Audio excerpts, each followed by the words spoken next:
That Kevin McCullough. Welcome in, Kevin McCullough. Glad to have you with us. We are at the Fontainebleau in Miami, and we're talking with, over a couple of days, people about different issues related to the question of energy. And if you've been watching or listening for any length of time, you know that I am most passionate about this, particularly as it relates to the 2024 election. I personally believe that the energy issue is the single biggest driving issue that people should be voting on in this election cycle. I'm going to be interested to get my guest perspective on this. No stranger to that Kevin show is Ed Kovalik, who's back with us as Prairie Operating Group CEO. It's good to see you in person. Last time it was on the Zoom thing. And Alex Epstein, who's the author of The Moral Case for Fossil Fuels. And I want to talk to both of you about some key aspects of all things related to energy. But Ed, in your presentation this morning, you referenced the single cleanest molecule of energy produced. And you said that Prairie is doing that. How are they doing it? Well, we're doing that by implementing best-in-class technologies, and that's what we do really well in this country. We innovate. For one, we use an electric rig, so we're very low emissions. We don't truck oil or gas from location, which is also, a cascade effect in lowering emissions. And so through the regulatory process in this country, a lot of good has been achieved, and it's forced companies like us to perform at the highest possible standards. But we've gone above and beyond those standards and outperformed, which makes it ironic that some in the political establishment would have us try to source incremental barrels of supply in other countries that don't practice anywhere near the kind of discipline we do in producing oil. Well, okay, so there's so many problems with the current lists of policies. You're making tyrants rich. You're allowing wars to start. The third world is getting poorer. Alex Epstein, you've written the book, The Moral Case for Fossil Fuels. The three things I just listed it's just the tip of the iceberg in terms of the moral impact of what we do.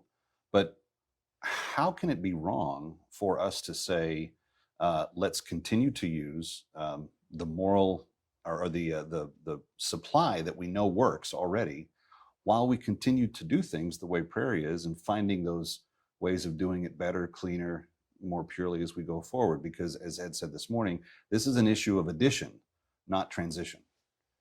Well, but it depends on how you think of it. So the prevailing way of thinking of it, which I think is totally wrong, but is transition to net zero by 2050, right? So that's the idea of there should be no new CO2 going into the atmosphere on net after 2050. And I think in practice, that means the rapid elimination of fossil fuels.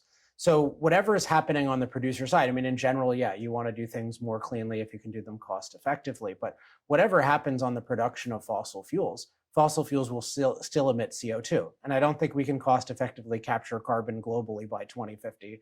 That's really cheap. So fossil fuels are going to continue to emit CO2.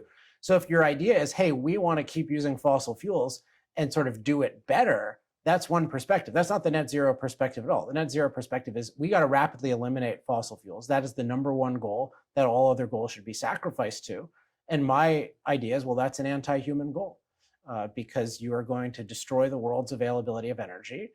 8 billion people cannot even be fed with that policy, let alone have any kind of meaningfully good life besides that. But it's because my priority is not rapidly eliminating CO2 at all costs, but it's advancing human flourishing. And so from that perspective, I don't think it needs to be a big priority to reduce CO2 emissions. I think it needs to be a big priority to get way more people energy. Yeah.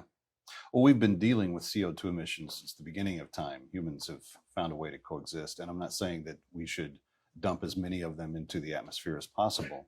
But Ed, the third party that's not with us in this conversation, Scott Tinker, said this weekend that there's no such thing as a renewable. What did he mean? Well, there is no such thing as renewable energy. They're just different forms of energy. They're trade-offs. The things that we think of as renewable, solar and wind, aren't renewable at all. I guess it's a clever marketing term that's been coined, but at the end of the day, just the level of inputs that have to be invested in terms of human capital, resources, critical minerals to make those things, And then the obsolescence of solar and wind infrastructure. What do you do with them when they're end of life? When you look at the full cycle of those sources of energy, the way I described, we look at the full cycle economics of an oil and gas project. They're not only completely uneconomic, they're also extremely destructive to the environment, which runs counter to the narrative. Right. Alex, back to the moral case for just a second. The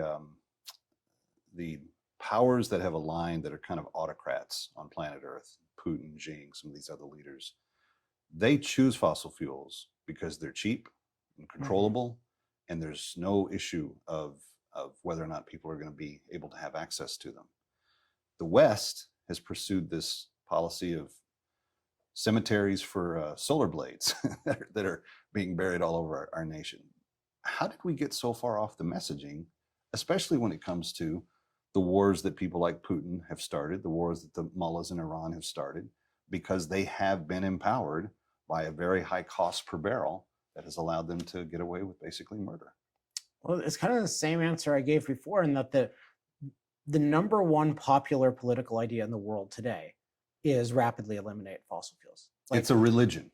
Yeah, and I was going to get to that actually. It has that quality to it, but because it has this idea of, okay, I'm gonna sacrifice to this goal, like, which is this superior being. I'm going to sacrifice to it, and everything else is subordinate to that. And so what happens is that's a goal that doesn't make any sense because it ruins your life, and because we're actually not endangered by a changing climate. We can deal with basically any climate as long as we have a lot of energy and a lot of freedom. And what happens is we've bought into this dogma, but people who live closer to nature and closer to poverty haven't. So China has 300 plus new coal plants in the pipeline designed to last 40 years each, right? So you put yourself as just this, you put yourself in this very perilous thing. And even if you don't go net zero, which we absolutely won't do in practice, but you just cede massive amounts of security and you cause yourself massive amounts of hardship, which you've seen with Europe. But now Biden seems to be determined to copy Europe, even though Europe should be learning from us. I'm thankful for Alex Epstein joining us today. Get the book, The Moral Case for And the new one is Fossil Future, by the way. Okay. Brand new. And that's better. You don't even need to read the first one anymore. All right. Stick around for more of That Kevin. Next, That Kevin Show with Kevin McCullough.